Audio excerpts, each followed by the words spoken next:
Good morning, world.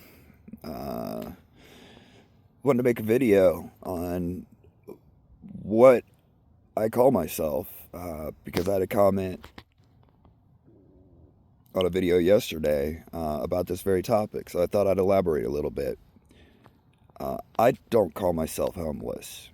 Homeless indicates that I'm missing something or that I have not got something that I need or want. I don't, that's not the case. I'm home free. I'm free of the routine. I'm free of a mortgage. I'm free to go where I want. And having a home isn't what I've been aiming for. It's not my goal. I like sleeping outside.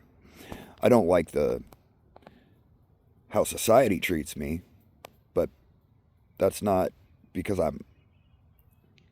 the problem isn't that I sleep outside. The problem is people's response to it. And all the consequences that come from it, but it's not consequences of sleeping outside. I love camping. So I call myself home free. I also call myself a vagabond. I'll jokingly call myself a bum, but uh, I don't relate to that. Some people will call themselves nomad. But you gotta be careful. That's a bike culture thing as well. So, you don't want to really necessarily identify with that. Although, nobody's going to beat you up for just saying it or whatever. But you don't want to, I don't know, put a big patch on your jacket saying you're a nomad. That might not work out well for you. Uh, but I'm not homeless. I'm just not. Just like a fentanyl addict who's suffering from mental health issues, uh, living in Skid Row. I don't see them as homeless either. I see them they're mentally ill drug addicts who just happen to be homeless. I'm home free.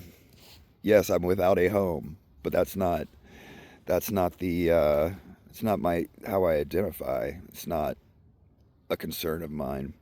In fact, there's a lot of human beings throughout history that you don't think of as homeless, but if they walked into this culture, you would look at them and call them homeless. Jesus, for one, you would call homeless. And, we have the Christians, supposed Christians of Tennessee who think Jesus should go to prison for 6 years for sleeping. It's sad, really is, and evil. But, the Mongols who conquered, half of the known world at the time, in the West, half the West known world, uh, would be called homeless in today's society. Uh, Native Americans, you go on and on and on. Not all Native Americans, but a lot of them, the ones that were traveling, the hunter gatherers, would be considered homeless. So, but yeah, I'm not homeless. I'm home free, and there's a difference. People who are homeless want a home, and there's a lot of them. There's a lot of people living on the streets who would like to have an apartment or a house. And if Americans would stop electing people who shove all the money meant to help homeless people in their pockets, they would have a home. And they would be able to function and do it, and get back in the groove of, being fairly normal citizens. And that's really who the homeless are. They're people who feel like they're less because they don't have a home. Um, and there's a lot of them. That's a big chunk of people, uh, and that's a real group. But it's not everyone who doesn't have a home. And that's a big problem with fixing homelessness in America, is that the government, charities, and your average citizen have been or have either have no understanding or just don't care the difference between people. And that's how you end up with people going around see, housing first doesn't work.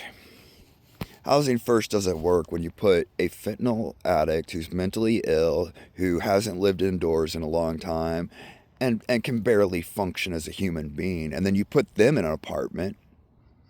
Yeah, that's going to fail. I mean, who could have seen that coming besides a blind man standing on the moon? I mean, it's like clear as day, right? But then they use that to say, oh, well, housing first doesn't work. It doesn't work when you're incompetent. Housing first works for actual homeless people. But since America can't seem to tell the difference between a homeless person, someone who's home free, and a mentally ill drug addict, you're never going to solve anything. Housing first is important for people who are actually homeless. And it's an absolute disaster for people who are mentally ill drug addicts. And it has nothing to do with helping me or a solution for me to improve my situation or to make it so I don't have to beg anymore, so I'm able to earn a living. I don't necessarily want housing. I would like a place to store my stuff. I would like a place to have, so I don't have to carry everything around. And I'd like a place to where I could have my leather tools and the leather projects that I'm working on, where they're able to dry, and be able to store them and that kind of thing. That would be cool. But that's what I need, like a little walk-in closet sized lockable art space. But that's the thing about homelessness and Homefree and then the drug addicts and the mentally ill. Like, we're all different. We all have different goals, different needs, different abilities, capabilities. And if you can't recognize that, you don't understand what homelessness is, and you're certainly not gonna fix it. But the main thing that's really gonna help fix homelessness and make it better for people who are consider themselves home free, and help the drug addicts and the mentally ill stop trying to destroy society from the street, and to get them either the help that they need or to fix the problem with them. You've got to be able to separate these people out. You got to be able to tell the difference between someone who's home free, homeless, and a drug addict, or somebody who's severely mentally ill. So, my guy in the comments yesterday, you're right. I am not homeless, although most people would identify me as such. I'm home free, and there is a difference. And thank you for noticing. Hit all the buttons below. Tell me what you think. Tell me I'm ugly. Tell me I stink. Ask me a question. Ask me to talk about a certain topic. Right down below. Thank you very much. Peace to the peaceful, and God bless everybody. Be well, be good, take care.